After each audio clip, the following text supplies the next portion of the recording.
Praise the Lord. Praise the Lord. Hallelujah. സ്നേഹമുള്ളവരെയും ലോകത്തിൻ്റെ നാനാഭാഗത്തു നിന്ന് ഈ കത്തോലിക്ക സഭയുടെ വിശ്വാസ നിക്ഷേപം അപ്പസ്തോലിക അനുശാസനം ആയ ഈ പ്രബോധനം പഠിക്കാനും സഭയ്ക്ക് വേണ്ടി പ്രാർത്ഥിക്കാനും ഒരുമിച്ച് വിശ്വാസത്തിൻ്റെ ചൈതന്യത്തിൽ വളരാനും ദാഹിച്ച് ഒന്നിച്ചിരിക്കുന്ന എല്ലാവർക്കും സ്വാഗതം. ഇന്ന് ജൂൺ മാസം 11 2024. ഇത് 942 എപ്പിസോഡാണിത്. നമ്മൾ ഈ നാളുകളിൽ പഠിച്ചുകൊണ്ടിരിക്കുന്നത് ജോൺ പോൾ രണ്ടാമൻ മാർപ്പാപ്പയുടെ വളരെ ശ്രേഷ്ഠമായ പ്രബോധനം ഓറിയന്റാലെ ലൂമൻ, കിഴക്കിൻ്റെ വെളിച്ചം ആണ്. കിഴക്കിൻ്റെ വെളിച്ചം പഠിക്കാൻ തുടങ്ങിയതോടെ നമ്മുടെ ജീവിതത്തിൽ എന്താണ് സഭയുടെ വലിയ നിധിയെന്നും കത്തോലിക്ക സഭ എന്ന് പറഞ്ഞാൽ നമ്മൾ ഉദ്ദേശിച്ച മാതിരി ഒന്നുമല്ല. 23 പൗരസ്ത്യ വ്യക്തി സഭകളുണ്ടെന്നും ആ വ്യക്തി സഭകൾക്ക്, പൗരസ്ത്യ സഭകൾക്ക് അതിൻ്റേതായ മഹനീയമായ പിതാക്കന്മാരും ജോൺ പോൾ രണ്ടാമൻ മാർപ്പാപ്പ തന്നെ ഭക്തിപൂർവം വിറയലോടെ നോക്കി പാർക്കുന്ന ആരാധനാക്രമങ്ങളുണ്ടെന്നും എല്ലാം നമ്മൾ പഠിക്കുകയാണ്. മാത്രമല്ല, അത് പഠിക്കാൻ തുടങ്ങിയതോടെ വിശുദ്ധ കുർബാന അനുഭവം തന്നെ ഇന്നേ വരെ ജീവിതത്തിലില്ലാത്ത അത്രയും വലിയ ഒരു മാധുര്യം, ഒരു വിസ്മയമാണ്. അതോടൊപ്പം നമ്മൾ ഈ ദിവസങ്ങളിൽ ഇത് പഠിക്കാൻ കാരണമായത് എറണാകുളം അങ്കമാലി അതിരൂപതയിലെ പ്രശ്നങ്ങളാണ്. ആ പ്രശ്നങ്ങൾക്കെല്ലാം ഇതാ യഥാർത്ഥ പരിഹാരം വന്നിരിക്കുന്നു. നമ്മൾക്ക് കുറച്ച് ദിവസങ്ങൾക്ക് മുമ്പ് പ്രവചനത്തിൽ കർത്താവ് തന്നെ അരുളി ചെയ്തതുപോലെ ഇനി ഇഡിസിറ്റ് കുർബാനകളില്ല. അങ്ങനെ സഭയുടെ പ്രബോധന അധികാരവും പാരമ്പര്യവും അനുസരിച്ചുള്ള കുർബാനയിലേക്ക് നാം നീങ്ങുകയാണ്. തീർച്ചയായിട്ടും ഒരുപാട് പേർക്ക് അതിൽ പല തെറ്റായ ചിന്തകളുണ്ടാകാം. പക്ഷേ സഭയുടെ ആധികാരികത വളരെ കൃത്യമായിട്ട് അത് അവതരിപ്പിച്ചിരിക്കുന്നു. ഇതല്ലാതെ സഭയ്ക്കൊരു നിവൃത്തിയില്ല. സഭയുടെ ആത്മീയ പാരമ്പര്യവും മാർപ്പാപ്പയോടുള്ള വിധേയത്വവും പൂർണ്ണമായി പാലിക്കാതെ സഭയ്ക്ക് നിലനിൽപ്പില്ല. അതിനാൽ നമുക്കെല്ലാവർക്കും ഒരുമിച്ച് നന്ദിയോടെ പ്രാർത്ഥിക്കാം. ദൈവമേ, പരിശുദ്ധാത്മാവേ, ഞങ്ങൾക്ക് കൂടുതൽ ജ്ഞാനം നൽകണേ. സഭാ മക്കൾക്ക്, പ്രത്യേകിച്ച് എറണാകുളം അങ്കമാലി രൂപതയിലെ വിശ്വാസികൾക്ക് വെളിവ് നൽകണേ. ഈ സാഹചര്യത്തിൽ പരിശുദ്ധാത്മാവ് നൽകുന്ന വെളിവ് സ്വീകരിച്ചുകൊണ്ട് വിനയത്തോടും എളിമയോടും കൂടി സഭയെ ബഹുമാനിക്കാനും സഭയുടെ അധികാരികളെ ബഹുമാനിക്കാനും നമുക്ക് പ്രാർത്ഥിക്കാം. വെളിവു നിറഞ്ഞോരീശോ നിൻ വെളിവാൽ കാണുന്നു, വെളിവിനടിയാരഖിലാധാര മതാം വെളിവും നീ, കാന്ത്യാനങ്ങളെ നീ താതൻ കതിരേ ശോഭിപ്പിക്കൻ, വെളിവിൻ തട്ടിൽ വസിക്കും പുണ്യനിധേ പരിശുദ്ധ. വേണ്ട കഷ്ടത ദുഷ് ചിന്തയുമടിയാരിന്നൊഴിക്കെ സൽക്രിയകൾക്കു മനഃശുദ്ധ്യ സംഗതി വരണേനങ്ങൾക്ക്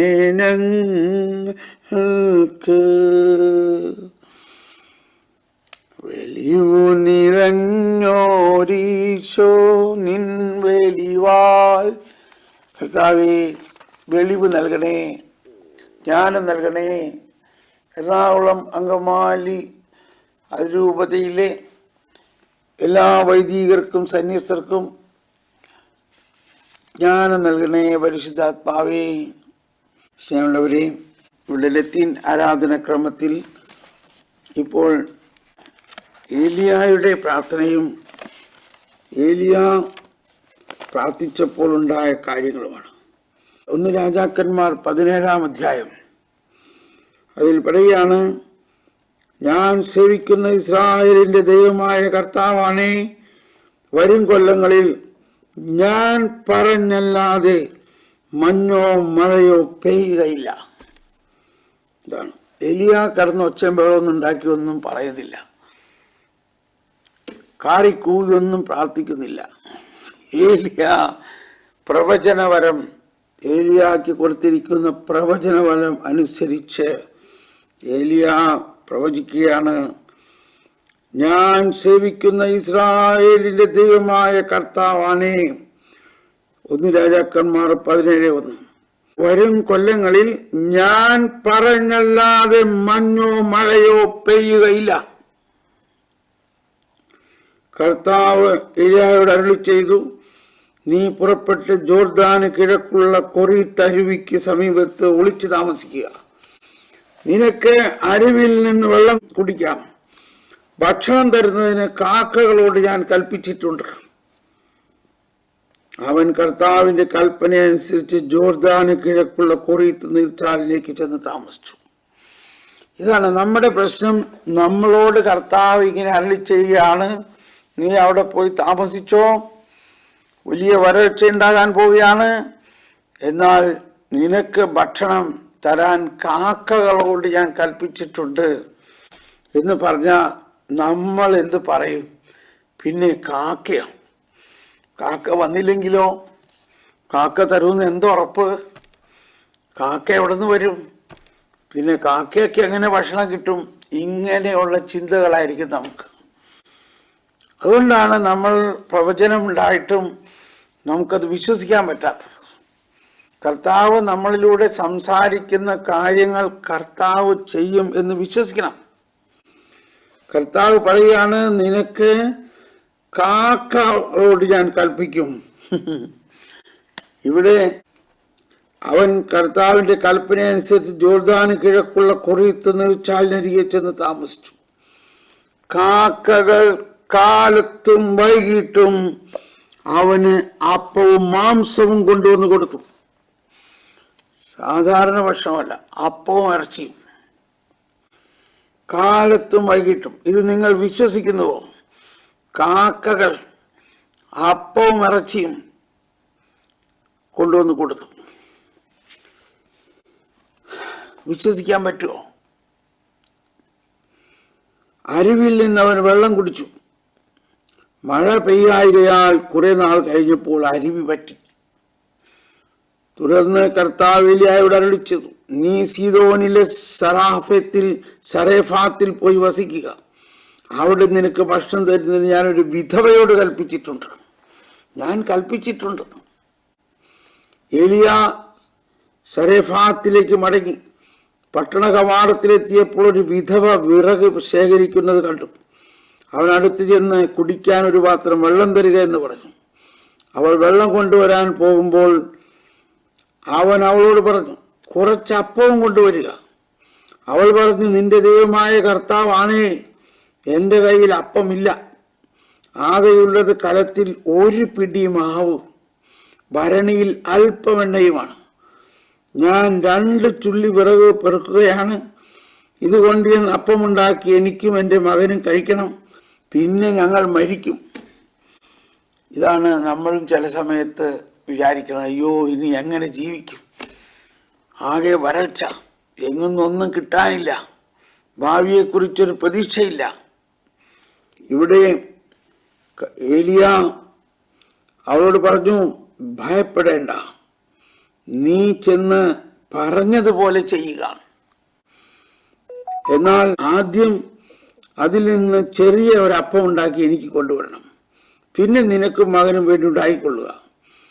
എന്തെന്നാൽ താൻ ഭൂമിയിൽ മഴ പെയ്യ്ക്കുന്നത് വരെ കാലത്തിലെ മാവ് തീർന്നു പോവുകയില്ല, ഭരണിയിലെ എണ്ണ വറ്റുകയില്ല. ഇത് ഇസ്രായേലിന്റെ ദൈവമായ കർത്താവ് അരുളിച്ചെയ്യുന്നു. Praise the Lord. കണ്ടോ, അവൾ ഏലിയ പറഞ്ഞതുപോലെ ചെയ്തു. അങ്ങനെ അവളും കുടുംബവും അവനും അനേക ദിവസം ഭക്ഷണം കഴിച്ചു. ഏലിയ വഴി കർത്താവ് അരുളിച്ചെയ്തതുപോലെ കലത്തിലെ മാവ് തീർന്നു പോയില്ല, ഭരണിയിലെ എണ്ണ വറ്റിയുമില്ല. സ്നേഹമുള്ളവരെയും, ദൈവത്തിന് അസാധ്യമായ ഒന്നുമില്ല എന്നപോലെ ഇന്ന് ഈ എറണാകുളം അങ്കമാലി രൂപതയിൽ നമ്മൾ ഇത്രയും ദിവസം പ്രാർത്ഥിച്ചതിന് വളരെ വലിയ ഉത്തരമാണ് കർത്താവ് തന്നുകൊണ്ടിരിക്കുന്നത്.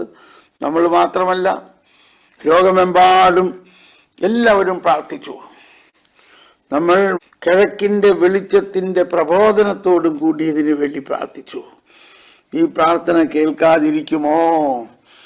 ഒരിക്കലുമില്ല. അതുകൊണ്ട് നമുക്ക് പൂർണ്ണമായി വിശ്വസിക്കാം, അവരെ സ്നേഹിച്ച് പ്രാർത്ഥിക്കാം. ഈ ദിവസങ്ങളിൽ അവരുടെ മനസ്സിന്, ഹൃദയത്തിന് വെളിച്ചം കിട്ടട്ടെ. വരുവിൻ. Praise the Lord. നമ്മൾ ഇന്നത്തെ കിഴക്കിൻ്റെ വെളിച്ചം, നമ്മൾ അടുത്ത പാരഗ്രാഫാണ്, 9ാമത്തെ ഖണ്ഡികയിലേക്ക് കയറുകയാണ്. കഴിഞ്ഞ ദിവസത്തെ പാരഗ്രാഫുകൾ അതിവിസ്മയമായ കാര്യങ്ങളാണ് നമ്മൾ പഠിച്ചത്. അവസാനം ഇന്നലെ നമ്മൾ വിശുദ്ധ കുർബാനയുടെ വിസ്മയനീയമായ കാര്യത്തിൽ അവസാനം പഠിച്ചത് ഇതാണ്: മനുഷ്യർക്കും വസ്തുക്കൾക്കും സ്വർഗീയ ജെറുസലേമുമായുള്ള ബന്ധത്തിന്റെ മുൻ ആസ്വാദനമാണ് വിശുദ്ധ കുർബാന. മനുഷ്യർക്കും വസ്തുക്കൾക്കും. ഇതിലെ കഥേനാവറയായി നമ്മൾ പഠിച്ചുകൊണ്ടിരുന്നത് 5 അപ്പവും 2 മീനും. എന്താണ് അതിൻ്റെ അർത്ഥം? കരയും കടലുമാണ് അർത്ഥം. എന്നമാതിരി ഇന്ന് നമ്മൾ ഈ ഏലിയായുടെ ഈ അത്ഭുതം കേൾക്കുമ്പോൾ അതെല്ലാം ദൈവരാജ്യത്തിൻ്റെ, വരാനിരിക്കുന്ന ദൈവരാജ്യത്തിന് വേണ്ടിയുള്ള പ്രവചനങ്ങളാണ്. വറ്റാത്ത എണ്ണ, ഒരിക്കലും വറ്റാത്ത എണ്ണ പരിശുദ്ധാത്മാവാണ്. വറ്റാത്ത എണ്ണ. വരുവിൻ. നമ്മൾ ഇന്ന് പഠിക്കുന്നത് 9ാമത്തെ ഖണ്ഡികയാണ്. സന്യാസം മാമോദീസ ജീവിതത്തിന് മാതൃക. Monasticism as a model of baptismal life. ഇനിയും വിശാലമായ പൗരസ്ത്യ ക്രിസ്തീയതയെ അതിൻ്റെ അനേക ഭാവങ്ങളിലൂടെ കാണാൻ കഴിയുന്ന ഒരു പ്രത്യേക സ്ഥാനത്ത് നിന്ന് നോക്കാൻ ഞാൻ ആഗ്രഹിക്കുന്നു. അതാണ് സന്യാസം. സന്യാസം മാമോദീസ ജീവിതത്തിന് മാതൃക. അപ്പോൾ നമ്മൾ ഇനിയും വിശാലമായ പൗരസ്ത്യ ക്രിസ്തീയതയെ അനേക ഭാവങ്ങളിലൂടെ കാണാൻ കഴിയുന്ന ഒരു പ്രത്യേക സ്ഥാനത്ത് നിന്ന് നോക്കാൻ ഞാൻ ആഗ്രഹിക്കുന്നു. അതാണ് സന്യാസം. I would now like to look at the vast panorama of Eastern Christianity from a specific vantage point which affords a view of many of its futures monasticism. എന്ത് മനോഹരമാണ്! അതിൻ്റെ അനേക ഭാവങ്ങളിലൂടെ, വാസ്റ്റ് പനോരമ എന്നാണ്. അനേക ഭാവങ്ങളിലൂടെ എന്നുള്ളതിന് ഇംഗ്ലീഷ് എന്താണ്? The vast panorama. Panoramic vision. പൗരസ്ത്യ സഭകളിൽ സന്യാസം മഹനീയമായ ഐക്യം കാത്തു സൂക്ഷിച്ചിട്ടുണ്ട്. പാശ്ചാത്യ സഭയിലെ പോലെ നാനാതരത്തിലുള്ള പ്രേക്ഷിത ജീവിതത്തിന്റെ വികസനമല്ല അതിനുണ്ടായിരിക്കുന്നത്. പാശ്ചാത്യ സഭയിലെ പോലെ നാനാതരത്തിലുള്ള പ്രേക്ഷിത ജീവിതത്തിന്റെ വികസനമല്ല അതിനുണ്ടായിരിക്കുന്നത്. Did not in the East monasticism retained great unity. It did not experience the development of different kinds of apostolic as in the West. സന്യാസ ജീവിതത്തിന്റെ വിവിധ ഭാവങ്ങൾ പക്കോമിയാസും ബേസിലും നിഷ്ഠയോടെ കാത്തു സൂക്ഷിച്ചു. പക്കോമിയാസും ബേസിലും ഇത് പൗരസ്ത്യ സഭാപിതാക്കന്മാരാണ്. വിശുദ്ധ ബേസിൽ ദ ഗ്രേറ്റ്, പിന്നെയാണ് അന്തോണിയും മക്കാറിയാസ്മ, അതാണ് ഇനി വരുന്നത്. പക്കോമിയോസും ബേസിലും നിഷ്ഠയോടെ കാത്തു സൂക്ഷിച്ച സമൂഹ ജീവിതം മുതൽ ഈജിപ്തിലെ ആന്റണിയും മക്കാറിയാസും അവലംബിച്ച കഠിനമായ ഏകാന്ത ജീവിതം വരെയുള്ളവ വിവിധ ജീവിത അവസ്ഥകൾ എന്നതിനേക്കാൾ ആധ്യാത്മിക യാത്രയിലെ വിവിധ ഘട്ടങ്ങൾ എന്ന് വേണം കരുതാൻ. എങ്ങനെയായാലും ഏത് രൂപം സ്വീകരിച്ചാലും അവയെല്ലാം സന്യാസത്തെ അടിസ്ഥാനപ്പെടുത്തിയുള്ളവയാണ്. ഇതിനു പുറമെ ഒരു നിശ്ചിത വിഭാഗം ക്രിസ്ത്യാനികളുടെ വിഭിന്ന ജീവിതാവസ്ഥ എന്നതിനേക്കാൾ കർത്താവ് ഓരോരുത്തർക്കും നൽകിയിട്ടുള്ള ദാനങ്ങൾക്കനുസൃതമായി മാമോദീസ സ്വീകരിച്ചവർക്കെല്ലാം മാതൃകയാക്കാവുന്ന ഒന്നായിട്ടാണ് പൗരസ്ത്യ സഭകൾ സന്യാസത്തെ കണ്ടത്. ക്രിസ്തീയതയുടെ പ്രതീകാത്മകമായ സമന്വയമായിട്ടാണ് അതിനെ അവതരിപ്പിച്ചത്. സ്നേഹമുള്ളവരെ, സന്യാസം ആരംഭിച്ചത് പൗരസ്ത്യ സഭയിലാണ്. ഇത് പല പ്രാവശ്യം പറഞ്ഞിട്ടുള്ളതാണെങ്കിലും ഞാൻ വർഷങ്ങളായിട്ട് നമ്മൾ ഓരോ ദിവസവും കഠേനാവറയ പഠിക്കുമ്പോൾ പേരെടുത്ത് പ്രാർത്ഥിക്കാറുള്ള സഭാപിതാക്കന്മാരാണ് വിശുദ്ധ ബേസിൽ, വിശുദ്ധ മക്കാരിയോസ്, വിശുദ്ധ അന്തോണിയോസ് of the Egypt, desert fathers എന്ന് പറയും, കപ്പിലോച്ചിയൻ പിതാക്കന്മാരെന്നും പറയും. അപ്പോൾ ഇത് വളരെ പ്രധാനമായ ഒരു ബോധ്യമാണ്. നമ്മൾ ഇപ്പം മാമോദീസ തന്നെ നടത്തുമ്പോൾ ആ മാമോദീസായുടെ ആന്തരിക ഫലങ്ങളെക്കുറിച്ചോ അതിൻ്റെ വിസ്മയത്തെക്കുറിച്ചോ ഒന്നും ആരും കാര്യമായിട്ട് ചിന്തിക്കുന്നില്ല. ബാഹ്യമായിട്ടുള്ള ഒരു ആഘോഷവും അതിനുശേഷം വലിയ ഡാൻസും പാട്ടും ഭക്ഷണവും തീറ്റയും കുടിയും ആയിട്ട് മാമോദീസ കഴിഞ്ഞു. മാമോദീസാർത്ഥിക്ക് കുറേ സമ്മാനങ്ങളെല്ലാം കൊണ്ടുവന്ന് നമ്മൾ കൊടുക്കും. വളരെ വിലപിടിപ്പുള്ള സമ്മാനങ്ങളാണ്. പക്ഷെ അതിൻ്റെ മധ്യത്തിൽ മാമോദീസായിൽ ലഭിച്ച ആ സമ്മാനപ്പെട്ടി തുറന്നിട്ട് പോലുമില്ല. മാമോദീസ നമ്മുടെ ജീവിതത്തിൽ നൽകുന്ന ഗുണങ്ങളും വരങ്ങളും എന്താണെന്ന് ഈ 73 വയസ്സ് കഴിഞ്ഞ എനിക്കും മുഴുവനും അറിയില്ല. സ്നേഹമുള്ളവരെ, ഓരോ ദിവസവും എണ്ണ വറ്റാത്ത കുടമാണ് മാമോദീസ. ഒരിക്കലും വറ്റാത്ത എണ്ണക്കുടമാണ് മാമോദീസ. ഓ കർത്താവേ, ഞങ്ങളുടെ ജീവിതത്തിലെ മാമോദീസായിലൂടെ ഞങ്ങൾക്ക് നൽകിയിരിക്കുന്ന അനുഗ്രഹങ്ങളെക്കുറിച്ചുള്ള അറിവ് പോലും ഞങ്ങൾക്കില്ല. ദൈവമേ, ഇവിടെ പറയുന്നത് ഈജിപ്തിലെ ആന്റണിയും മക്കാരിയോസും അവലംബിച്ച കഠിനമായ ഏകാന്ത ജീവിതം വരെ എങ്ങനെ അവർക്ക് അതൊക്കെ ചെയ്യാൻ തോന്നി? എന്താണ് ഈജിപ്തിലെ ആന്റണിക്ക് സംഭവിച്ചത്? ഈജിപ്തിൽ മരുഭൂമിയിലെ എന്തിനാണ് ഈ ആന്റോണി പോയത്? Who is Pachomios? പക്കോമിയോസ് ഈ ബേസിൽ പിതാവിനോടൊപ്പം തന്നെ ഉണ്ടായിരുന്ന ഒരു മോങ്കാണ്. മോങ്ക് സന്യാസി. ബേസിൽ പിതാവിനോട് കൂടെ ഉണ്ടായിരുന്ന മറ്റൊരാളാണ് വിശുദ്ധ ഗ്രിഗറി. നമ്മൾ അതിനെക്കുറിച്ച് വിശദമായിട്ട് നാളെ പഠിക്കാം, പക്കോമിയോസ്. പക്ഷേ ബേസിൽ പിതാവ് വിശുദ്ധ ഗ്രിഗറിയുടെ സഹോദരനായിരുന്നു.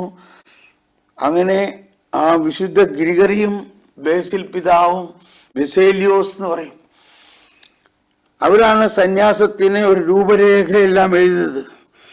എന്നാൽ അതോടൊപ്പം തന്നെ അതിൻ്റെ എല്ലാം ആരംഭം കുറിച്ചത് വിശുദ്ധ അന്തോണിയോസാണ്. അത് ഞാൻ ഒന്നുകൂടി പറഞ്ഞോട്ടെ. അത് എന്നെ വളരെ സ്പർശിച്ചിട്ടുള്ള ഒരാശയമാണ്. അതിൻ്റെ പ്രധാന ആശയം ഇതാണ്: വിശുദ്ധ അന്തോണി വളരെ ധനിക കുടുംബത്തിലെ ഒരാളായിരുന്നു. അങ്ങനെ ധനികനായ അദ്ദേഹത്തിൻ്റെ അപ്പനും അമ്മയും മരിച്ചു. പിന്നെ ഇവർ 2 ആൺമക്കളാണ്. ആ ധനം മുഴുവനും ഇവർക്ക് വന്നു എങ്കിലും അധികം താമസിയാതെ അന്തോണിയോസിൻ്റെ സഹോദരന് മരിച്ചു. അത് കഴിഞ്ഞപ്പോൾ ആ ധനം മുഴുവനും അന്തോണിക്ക് കിട്ടി. അങ്ങനെ ഇരിക്കുമ്പോൾ ഒരു ദിവസം വിശുദ്ധ കുർബാനയിൽ നമ്മൾ ഈ കഴിഞ്ഞ ക്ലാസ്സിൽ കേട്ട വചനം, നമ്മൾ വചനവും കുർബാനയിലും തൂങ്ങിക്കിടക്കുകയാണ് നമ്മുടെ ജീവിതമെന്നും, വചനം മിശിഹാ തന്നെയാണെന്നും, വചനം നമ്മുടെ ജീവിതത്തിൽ മാറ്റമുണ്ടാക്കുമെന്നും. അതാണ് അന്തോണീസിന് സംഭവിച്ചത്. അദ്ദേഹം സുവിശേഷം വായിച്ച് കേട്ടത് ഇതായിരുന്നു: ധനികനായ യുവാവ് ഈശോയുടെ അടുത്ത് വന്നിട്ട് പറഞ്ഞു, നിത്യജീവൻ അവകാശമാക്കാൻ ഞാൻ എന്ത് ചെയ്യണം? നമുക്ക് ആ സംഭവം അറിയാം. അതിൻ്റെ അവസാനത്തിൽ അപ്പോൾ കർത്താവ് പറഞ്ഞു, നീ പ്രമാണങ്ങൾ പാലിക്കണം. അപ്പോൾ ഞാനതെല്ലാം പാലിക്കുന്നുണ്ട്. കണ്ടോ, എല്ലാ പ്രമാണവും ഞാൻ പാലിക്കുന്നുണ്ട്. ഇതുപോലെ വിശുദ്ധനായിട്ട് ആരെങ്കിലും ഉണ്ടാവോ? അപ്പോഴാണ് കർത്താവ് പറഞ്ഞത്, നിനക്ക് ഒരു ചെറിയ കുറവുണ്ട്, നിനക്കൊരു കുറവുണ്ട്. നമുക്ക് ലൂക്കായുടെ ആ ഭാഗം വായിക്കാം. ലൂക്ക 18-ാം അധ്യായത്തിലാണത്. ഞാൻ ഇതിനെ വിശദമായിട്ട് പഠിച്ചിട്ടാണ് ഞാൻ ഈ ധനികനായ വ്യക്തിയെക്കുറിച്ച് ജീസസ് വണ്ടർ ഉണ്ടാക്കിയത്. അവസാനം കർത്താവ് അവനോട് പറഞ്ഞു, ഇനിയും നിനക്കൊരു കുറവുണ്ട്. നിനക്കുള്ളതെല്ലാം വിറ്റ് ദരിദ്രർക്ക് കൊടുക്കുക, അപ്പോൾ സ്വർഗത്തിൽ നിനക്ക് നിക്ഷേപമുണ്ടാവും. അനന്തരം വന്ന് എന്നെ അനുഗമിക്കുക. വിശുദ്ധ കുർബാനയിൽ ഈ വചനം വായിക്കുന്ന സമയത്ത് കുർബാന മധ്യത്തിൽ ആ വചനം അന്തോണിയോസിന്റെ ഹൃദയത്തിൽ തുളച്ചു കയറി. അന്തോണിയോസിനോട് കർത്താവ് നേരിട്ട് പറയുന്ന ഒരനുഭവം അന്തോണിയോസിനുണ്ടായി. ഇനിയും നിനക്കൊരു കുറവുണ്ട്, നിനക്കുള്ളതെല്ലാം വിറ്റ് ദരിദ്രർക്ക് കൊടുക്കുക. ലൂക്ക 18:22. എല്ലാവരും നേരിട്ട് പറയുക, ഇനിയും നിനക്കൊരു കുറവുണ്ട്, ഇനിയും നിനക്കൊരു കുറവുണ്ട്. നിനക്കുള്ളതെല്ലാം വിറ്റ് ദരിദ്രർക്ക് കൊടുക്കുക, അപ്പോൾ സ്വർഗത്തിൽ നിനക്ക് നിക്ഷേപമുണ്ടാകും. അനന്തരം വന്ന് എന്നെ അനുഗമിക്കുക. അപ്പോൾ ആ സംഭവത്തിന് ശേഷം അന്തോണിയോസിന് ഈ ഒറ്റ ആഗ്രഹമേ ഉള്ളൂ, സ്വർഗത്തിൽ നിക്ഷേപമുണ്ടാക്കണം. ഈ ധനം മുഴുവനും വിറ്റ് ദരിദ്രർക്ക് കൊടുത്ത് സ്വർഗത്തിൽ നിക്ഷേപമുണ്ടാക്കണം. അനന്തരം വന്ന് എന്നെ അനുഗമിക്കണം. അങ്ങനെ അന്തോണിയോസ്, വളരെ വലിയ ധനികനായ അദ്ദേഹം, ഈശോയോടുള്ള സ്നേഹത്തെ പ്രതി, ഈശോയ്ക്ക് വേണ്ടി തൻ്റെ ജീവൻ അർപ്പിക്കുന്നതിന് വേണ്ടി, മാമോദീസായിലൂടെ തനിക്ക് കിട്ടിയ ക്രിസ്തീയ ജീവിതം കൂടുതൽ ഫലപ്രദമാകുന്നതിന് വേണ്ടി അദ്ദേഹം സമ്പത്തെല്ലാം വിറ്റ് ദരിദ്രർക്ക് കൊടുത്ത് വെറും ഉടുതുണി മാത്രമായിട്ട് ഡെസർട്ട്, മരുഭൂമിയിലേക്ക് പോവുകയാണ്. അപ്പോൾ ഇവിടെ ഒരു വ്യക്തിയെ മാത്രമല്ല നമ്മൾ കാണേണ്ടത്. ഇവിടെ ഞാൻ പറയുന്നത് നിങ്ങൾ കുറച്ചുകൂടി ആഴമായി മനസ്സിലാക്കണം. അങ്ങനെയാണ് സന്യാസം എന്ന ഈ മഹാപ്രസ്ഥാനം ഉണ്ടായത്. ഇന്ന് ലോകത്തിൽ എന്തോരം സന്യാസ സഭകളുണ്ട്, എന്തോരം വിശുദ്ധരുണ്ട് സന്യാസത്തിലൂടെ. ഈ കാലത്തിനു മുമ്പ് സന്യാസം ഉണ്ടായിരുന്നേയില്ല. സന്യാസത്തിന് രൂപമുണ്ടായത് എന്താണ് സന്യാസം? സന്യാസം എന്ന് പറയുന്നത് ഈ ധനികന് ചെയ്യാൻ പറ്റാതിരുന്നത്, ആ ധനികൻ ഈശോ പറഞ്ഞത് സ്വീകരിക്കാൻ പറ്റാതെ വിട്ട് തിരിച്ചുപോയി. എന്നാൽ ഈ ധനികൻ ആ വചനം സ്വീകരിച്ച് സമ്പത്തെല്ലാം വിറ്റ് ഉടുതുണി മാത്രമായിട്ട് മരുഭൂമിയിലേക്ക് വന്നു. അത് നമ്മൾ കാണേണ്ടത്. അതിനുശേഷമാണ് സന്യാസം എന്നതുണ്ടായത്. അദ്ദേഹം ഒരു വൈദികനായിരുന്നില്ല. പുള്ളി വൈദികനാകാനൊന്നുമല്ല പോയത്, സന്യാസി ആകാനൊന്നുമല്ല പോയത്. പലപ്പോഴും ഈ കാലഘട്ടത്തിലെ ഒരു വെല്ലുവിളി അല്ലെങ്കിൽ ഒരു വലിയ ആഗ്രഹം, എനിക്ക് ഇന്ന സഭയിൽ ചേരണം, ആ സഭയ്ക്ക് ഭയങ്കര പേരും പെരുമയുണ്ട്, ഇന്ന കോൺഗ്രിഗേഷൻ ചെല്ലണം, എങ്ങനെയെങ്കിലും ഒന്ന് ഉടുപ്പിട്ടാൽ മതി, ഞാൻ ആ കോൺഗ്രിഗേഷനിലെ ഒരു മെമ്പറായാൽ മതി, ഞാൻ ആ കോൺഗ്രിഗേഷൻ്റെ ആളാകണം. അങ്ങനെയുള്ള പ്രശസ്തിക്കൊന്നും വേണ്ടിയല്ല സന്യാസം. ചിലവരോട് ചോദിക്കുകയാണ്, ഈ സന്യാസത്തിൻ്റെ ഫോർമേഷൻ കാലഘട്ടത്തിൽ നിനക്ക് എന്താകണം? എനിക്കൊരു കോളേജ് പ്രിൻസിപ്പളാകണം, അല്ലെങ്കിൽ എനിക്ക് നല്ല ഒരു അധ്യാപകനാകണം, അല്ലെങ്കിൽ എനിക്ക് ഒരു ജേർണലിസ്റ്റ് ആകണം, എനിക്ക് അങ്ങനെ വലിയ ലക്ഷ്യങ്ങളാണ്. എനിക്ക് അച്ഛനായ ഉടനെ തന്നെ ഒരു മോട്ടോർ സൈക്കിൾ വേണം, എനിക്ക് അച്ഛനായ ഉടനെ തന്നെ ഒരു കാറ് വേണം. ഇതൊക്കെ ഡിമാൻഡാണ് ഈ കാലഘട്ടത്തിൽ. അച്ഛനായി കഴിയുമ്പോൾ തന്നെ എനിക്ക് യാത്ര ചെയ്യാനായിട്ടൊരു കാറ് വേണം, മോട്ടോർ സൈക്കിൾ വേണം, എനിക്ക് നല്ല സ്റ്റാൻഡേർഡിൽ നീങ്ങണം. അപ്പോൾ ഇതൊന്നുമല്ല സന്യാസം. ഒന്നാലോചിച്ച് നോക്കിയേ, എവിടെ നിന്നാണ് ഈ സന്യാസം ആരംഭിച്ചതെന്നും എവിടെയാണ് ഇന്ന് സന്യാസം? എവിടെ നിന്നാണ് ഈ സന്യാസം ആരംഭിച്ചത്? ഇന്ന് തീർച്ചയായിട്ടും അതുപോലെയുള്ള ധാരാളം സന്യാസിമാരുണ്ട്. കഠിനമായ ദാരിദ്ര്യത്തിൽ നസ്രത്തിലെ ഈശോയും മാതാവും ജീവിച്ച പോലെ അടുപ്പ് കൂട്ടി ചുള്ളി വിറകുകൊണ്ട് തീ കത്തിച്ച് ഭക്ഷണമുണ്ടാക്കി, കറണ്ടില്ല, വെള്ളമില്ലാതെ ചെറിയ കുടിലിൽ ജീവിക്കുന്ന സന്യാസിനിമാരുണ്ട്. അതോടൊപ്പം വലിയ ആഡംബര വാഹനവും വലിയ മോട്ടോർ സൈക്കിളും വലിയ മോഡേൺ സൗകര്യങ്ങളും 1ഉം 2ഉം ഫോണും വലിയ ഭവനങ്ങളും വലിയ ഇംഗ്ലീഷ് മീഡിയം സ്കൂളും കോളേജും എല്ലാം നടത്തുന്ന സന്യാസിമാരുമുണ്ട്. ഇവിടെ ഒരു ചോദ്യചിഹ്നമാണ്. സന്യാസി, നീ ആരാണ്? നീ ആരാകാൻ വേണ്ടിയാണ് സന്യാസം സ്വീകരിച്ചത്? നിനക്ക് എന്ത് കിട്ടാൻ വേണ്ടിയാണ് സന്യാസം സ്വീകരിച്ചത്? ഇവിടെ മക്കാരിയോസും അന്തോണിയോസും ഒറ്റ ആഗ്രഹമേ ഉണ്ടായുള്ളൂ, എനിക്ക് സ്വർഗത്തിൽ നിക്ഷേപം ഉണ്ടാകണം, എനിക്ക് ഈ ലോകത്തിൽ ഒന്നും വേണ്ട. വെറും ഉടുതുണി മാത്രമായിട്ട് അവർ മരുഭൂമിയിൽ പോയി രാവും പകലും കർത്താവിനെ സ്തുതിച്ചുകൊണ്ടും ദൈവവചനം പഠിച്ചും ആരാധിച്ചും മരുഭൂമിയിൽ കഴിഞ്ഞുകൂട്ടി. അങ്ങനെ കുറെ നാൾ കഴിഞ്ഞപ്പോഴാണ് ഈ വിവരം ബേസിലും പിതാവ് മനസ്സിലാക്കിയതും. അങ്ങനെ ബേസിലും വിശുദ്ധ ഗ്രിഗറിയുമെല്ലാം ചേർന്ന് ഇതിനൊരു രൂപരേഖ ഉണ്ടാക്കണം. അങ്ങനെ മക്കാരിയോസിന്റെയും അന്ത്യോണിയോസിന്റെയും കൂടെ മറ്റു പല യുവാക്കൾ ചേരാൻ ആരംഭിച്ചു. അങ്ങനെയാണ് ഒരു മൊണാസ്ട്രിക് ലൈഫ് മൊണാസ്ട്രിയായി മാറിയത്. അങ്ങനെ വന്നപ്പോൾ അതിന് ഒരു നിയമാവലി വേണമെന്നായി.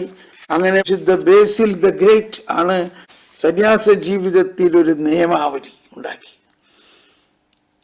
പക്ഷെ ആ നിയമാവലി ഉണ്ടാക്കുന്നതിന് കാരണമായത് സന്യാസത്തിന്റെ ഒരു ആവിർഭാവം ഉണ്ടായത് കിഴക്കൻ സഭകളിലൂടെ പരിശുദ്ധാത്മാവിലൂടെയും വചനത്തിലൂടെയും ഉണ്ടായ ഒരു അൽമായനായ അന്തോണീസിനെയാണ്.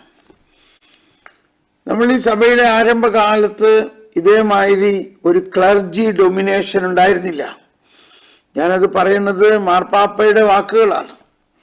മാർപ്പാപ്പ തന്നെ പറയുന്നുണ്ട്, ഒരു ക്ലർജി ഡൊമിനേഷൻ അല്ല വേണ്ടത്, അൽമായരെ കൂടെ ചേർത്ത് പിടിച്ചുകൊണ്ട് ഒരുമിച്ച് വളരണം.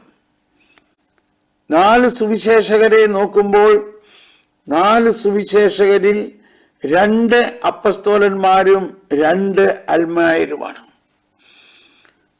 4 പേര് ഇങ്ങനെ 4 സ്തംഭങ്ങൾ പോലെ നിൽക്കുമ്പോൾ ആദ്യവും അവസാനത്തെയും മത്തായിയും യോഹന്നാനും അപ്പസ്തോലന്മാരാണ്, പൗരോഹിത്യ മുറപ്രകാരമുള്ളവരാണ്. എന്നാൽ അതിന് നടുക്കുള്ള മർക്കോസും ലൂക്കായും സാധാരണ നമ്മളെ പോലെയുള്ള അൽമേനികളായിരുന്നു. പിന്നീട് കാലത്ത് മർക്കോസ് ബിഷപ്പായി മാറിയെങ്കിലും ലൂക്ക സാധാരണ ഒരു ആളായിട്ട് ജീവിച്ചു. എന്നാൽ അദ്ദേഹം ഒരു ഡോക്ടറായിരുന്നു, ഒരു പെയിന്റർ ആയിരുന്നു, ഒരു ഹിസ്റ്റോറിയൻ ആയിരുന്നു. അദ്ദേഹത്തിൻ്റെ കോൺട്രിബ്യൂഷനാണ് പുതിയ നിയമത്തിൽ ഏറ്റവും കൂടുതൽ. പുതിയ നിയമത്തിൽ ലൂക്കായുടെ സുവിശേഷവും അപ്പസ്തോല പ്രവർത്തനങ്ങളും ലൂക്ക എഴുതിയതാണ്. എന്ന പോലെ അൽമായനായ ഈ അന്തോണിയോസിന്റെ പരിശുദ്ധാത്മാവിലൂടെയും വചനത്തിലൂടെയുമുള്ള ജീവിത രീതി ഒരു പുതിയ ചക്രവാളം സഭയിൽ തുറന്നു. സ്നേഹമുള്ളവരെ, എന്ന പോലെ ഈ കാലഘട്ടത്തിലും നമ്മൾ ഓരോരുത്തരിലൂടെയും പുതിയ കാര്യങ്ങൾ കർത്താവ് ചെയ്യാം, പുതിയ കാര്യം ചെയ്യാം. ഇത് നോക്കിയേ, ഞാനിതിപ്പോൾ എന്നെ പൊക്കി പറയാനല്ല, ഞാൻ ഒരിക്കലും ചിന്തിച്ചിട്ടില്ല ഇങ്ങനെ ഒരു കാര്യം. ഇത് 942 ദിവസമായിട്ട് ഇവിടെ യൂറോപ്പിലായിരിക്കുമ്പോൾ പാതിരാത്രിയിൽ ആരംഭിക്കുന്ന ശുശ്രൂഷ, ഇതാരെങ്കിലും പദ്ധതി ചെയ്തതാണോ? എനിക്കിന്ന് തിരിഞ്ഞു നോക്കുമ്പോൾ എനിക്കറിഞ്ഞൂടി ഇത് എങ്ങനെ എനിക്ക് ചെയ്യാൻ സാധിച്ചു. രാത്രി പാതിരാത്രി 12 മണിക്ക് എണീക്കണു, പ്രാർത്ഥിക്കണു. 1 മണി മുതൽ 2:30 വരെ മലയാളം, അത് കഴിഞ്ഞിട്ട് 3:30 വരെ ഇംഗ്ലീഷ്. 3:30 ഞാൻ ചാപ്പലിൽ പോയി 3:30 മുതൽ 5 മണി വരെ ആരാധന. അത് കഴിഞ്ഞ് ഞാൻ വന്ന് ഇവിടെ ഓഫീസ് കാര്യങ്ങളും മെസ്സേജുകളും കമ്മ്യൂണിക്കേഷനുകളും പ്രവചന അയക്കലും ഇതെല്ലാം ചെയ്ത് ഒരു 6 മണി 7 മണി ആകുമ്പോഴാണ് ഞാൻ പിന്നെ അല്പം ബ്രേക്ക്ഫാസ്റ്റ് കഴിച്ച് വിശ്രമിക്കാൻ പോകുന്നത്. പിന്നെ വിശ്രമം എന്ന് പറയുന്നത്, ഉറക്കം എന്ന് പറയുന്നത് 2 മണിക്കൂർ ഉറങ്ങും, അപ്പോഴേക്കും ആരെങ്കിലും വിളിക്കും. അങ്ങനെ കുറേശ്ശെ ഉള്ള ഉറക്കം. ഉച്ചയാകുമ്പോഴേക്കും വീണ്ടും കറ്റേനാവടിയേക്ക് സമയമായി. ഇങ്ങനെ ഒരു ജീവിതം. ഇത് ഒരു മൊണാസ്ട്രി ലൈഫ് പോലെ തന്നെയാണത്. വേറെ ഒരു തിരക്കും.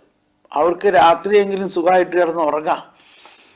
ഇത് എനിക്കൊരു കംപ്ലൈൻറ്റും ഇല്ല. ഞാൻ പറഞ്ഞത്, ഞാൻ ഒരിക്കലും ചിന്തിക്കാത്ത, ഞാൻ ആഗ്രഹിച്ചോ ചോദിക്കാതെ കർത്താവ് ഡെവലപ്പ് ചെയ്ത ഒരവസ്ഥയാണ്. ലോകത്തിൻ്റെ നാനാഭാഗത്തു നിന്ന് ഒരുമിച്ച് ചേർന്നിരിക്കുന്ന നിങ്ങളെ ഒരു പ്ലാറ്റ്ഫോമിൽ കൊണ്ടുവന്ന്, ഇവിടെ വേറെ ടെക്നീഷ്യൻസ് ആയിട്ട് ആരുമില്ല, ഒരു ക്യാമറമാൻ ഇല്ല, ലൈറ്റ് മാൻ ഇല്ല, ടെക്നീഷ്യൻസ് ആരുമില്ല. എല്ലാ ഉപകരണങ്ങളും ഈ വചന പ്രഘോഷണത്തിൻ്റെ ഇടയ്ക്ക് തന്നെ ഞാൻ തന്നെ കൈകാര്യം ചെയ്യണം. ഇതെല്ലാം ഇത് എങ്ങനെ സംഭവിക്കണോ എന്ന് എനിക്കും അറിയില്ല.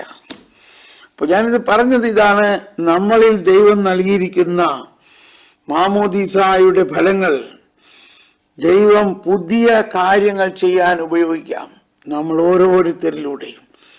ഇപ്പോൾ ഇതാ കഠേന ആവറയ ഡൈവർബം എന്ന പുസ്തക സമാഹാരം, ബൈബിൾ വ്യാഖ്യാന സമാഹാരം ഉണ്ടാക്കണം. ബൈ ഞാൻ എല്ലാവരോടും പറഞ്ഞു, അതിൽ വെബ്സൈറ്റിൽ കയറി സെർച്ച് ചെയ്ത് എന്നെ സഹായിക്കാൻ സൗകര്യമുള്ളവർ എന്നെ കോണ്ടാക്ട് ചെയ്യണം. നിങ്ങൾ ഒരു ഇമെയിൽ എനിക്ക് അയച്ചാൽ മതി.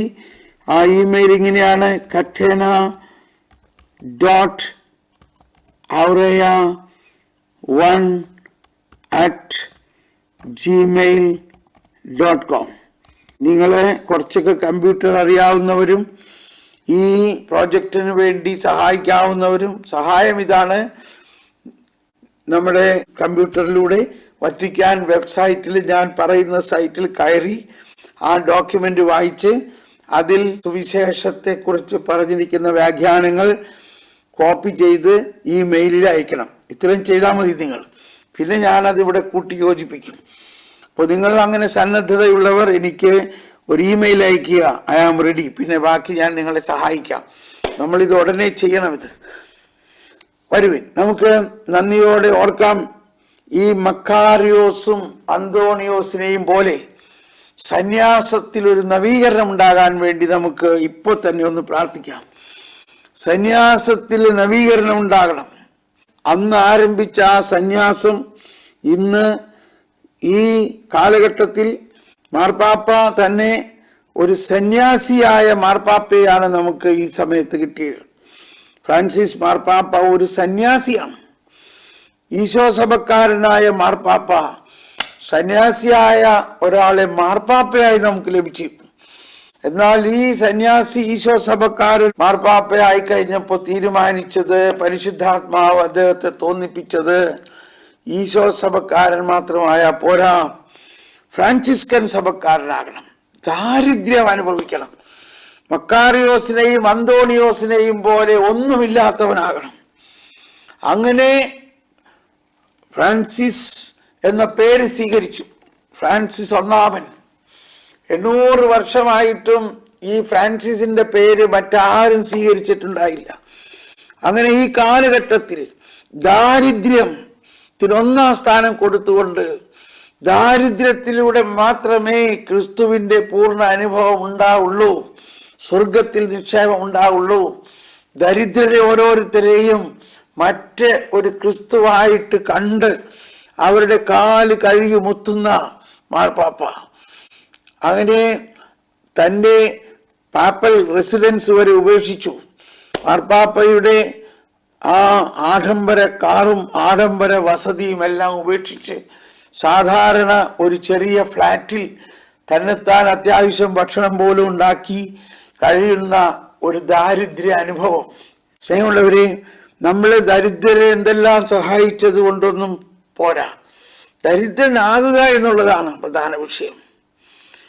ദരിദ്രർക്ക് നമുക്ക് ഒരുപാട് കാശുണ്ടാക്കിയിട്ട് ദരിദ്രർക്ക് കുറച്ച് കാശ് കൊടുക്കുക, ദരിദ്രർക്ക് നമ്മുടെ പഴയ തുണി കൊടുക്കുക, ഇതുകൊണ്ടൊന്നും ആയില്ല സ്വർഗരാജ്യത്തിൽ നിക്ഷേപം ഉണ്ടാകാൻ.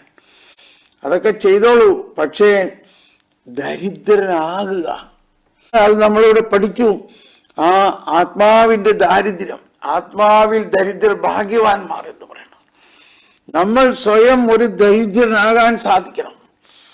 നമ്മളുടെ വസ്തുവകകളോടുള്ള ആകർഷണമില്ലാതെ അതെല്ലാം ഉപേക്ഷിച്ച് നമ്മൾ ഹൃദയത്തിൽ ദൈവത്തെ മാത്രം, ദൈവവും വചനവും പ്രാർത്ഥനയും, അങ്ങനെ ഒരു ജീവിത രീതി, അതാണ് സന്യാസം, മാമോദീസ ജീവിതത്തിന്റെ മാതൃക.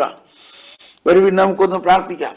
സന്യാസികൾക്ക് വേണ്ടി മാത്രമല്ല, നമ്മളെ ക്രിസ്ത്യാനികളായ നമ്മളെല്ലാവരും പണവും സമ്പത്തും ഒന്നാം സ്ഥാനം കൊടുക്കാതെ, അവിടെ ഇപ്പോൾ വരുന്നത് ഒരു ഉദാഹരണം, ഈ ലൂക്ക 12-ാം അധ്യായത്തിൽ ഒരു ധനികൻ, അവിടെ പറയുന്നത് ഭോഷനായ ധനികൻ എന്നാണ് പറഞ്ഞത്. ഒരു ഉപമ പറഞ്ഞു. അവനിങ്ങനെ ചിന്തിച്ചു, ഞാൻ എന്ത് ചെയ്യും? ഈ ധാന്യം മുഴുവൻ സൂക്ഷിക്കാൻ എനിക്ക് സ്ഥലമില്ലല്ലോ.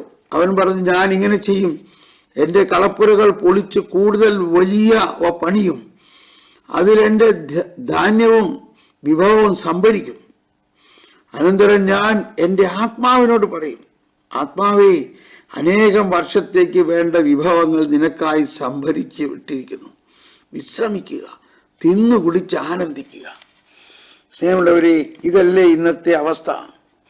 ഭൂരിഭാഗം പേരും ഒരുപാട് സ്വത്ത് സംഭരിച്ച് തിന്നു കുടിച്ച് ആനന്ദിക്കുന്നു. 12:20 പറയാണ്, എന്നാൽ ദൈവം അവനോട് പറഞ്ഞു, ഭോഷ, ഈ രാത്രി നിന്റെ ആത്മാവിനെ നിന്നിൽ നിന്ന് ആവശ്യപ്പെടും. അപ്പോൾ നീ ഒരുക്കി വെച്ചിരിക്കുന്നവ ആരുടേതാകും? ഇതുപോലെയാണ് ദൈവസന്നിധിയിൽ സമ്പന്നനാകാതെ തനിക്ക് വേണ്ടി സമ്പത്ത് ശേഖരിച്ചു വെക്കുന്നവർ. സ്നേഹമുള്ളവരെ, നമുക്ക് പ്രാർത്ഥിക്കാം. ഈ കാലഘട്ടത്തിൽ മനുഷ്യന്റെ ദുരാഗ്രഹം, ദ്രവ്യാസക്തി എല്ലാം മാറിക്കൊണ്ട് ദൈവഹിതം നിറവേറ്റാനായിട്ട് എളിമപ്പെട്ടുകൊണ്ട് എല്ലാം ഉപേക്ഷിക്കാൻ കഴിവുള്ള കുറച്ചു പേരെങ്കിലും തായോ കർത്താവേ, കുറച്ചു പേരെങ്കിലും എല്ലാം ഉപേക്ഷിച്ച് കർത്താവിന് വേണ്ടി മാത്രമാകാനുള്ള കുറച്ചു പേരെങ്കിലും തായോ കർത്താവേ. അങ്ങനെ സഭയിൽ ഒരു വലിയ പുതു ചൈതന്യം ഉണ്ടാകാനും ഈശോയെ പോലെ ആകാനും ഈ സന്യാസത്തിന് മറ്റൊരു മാനമുണ്ടാകാനും ഇടയാകണേ. നമുക്ക് പ്രാർത്ഥിക്കാം. സ്നേഹമുള്ളവരെ, ഹല്ലേലൂയാ, ഹല്ലേലൂയാ, ഹല്ലേലൂയാ, ഹല്ലേലൂയാ. നിങ്ങൾ ഓരോരുത്തരും ഈ ആശയം ഉൾക്കൊണ്ടുകൊണ്ട് നമ്മൾക്ക് തന്നെ ചെയ്യാവുന്ന കാര്യമാണ്. നമ്മുടെ ആഗ്രഹം കർത്താവിൻ്റെ വചനത്തോട് ചേർക്കുമ്പോൾ നിനക്കുള്ളതെല്ലാം വിറ്റ് ദരിദ്രർക്ക് കൊടുത്ത് സ്വർഗത്തിൽ നിക്ഷേപം ഉണ്ടാക്കുക. ഈ ഭൂമിയിലെ നിക്ഷേപം കൊണ്ടൊരു പ്രയോജനവുമില്ല. സ്വർഗത്തിൽ നിക്ഷേപം ഉണ്ടാക്കുക. അതാണ് മാമോദീസായിലൂടെ ആഗ്രഹിക്കുന്നത്. God bless you, God bless you, God bless you. Bye bye bye bye.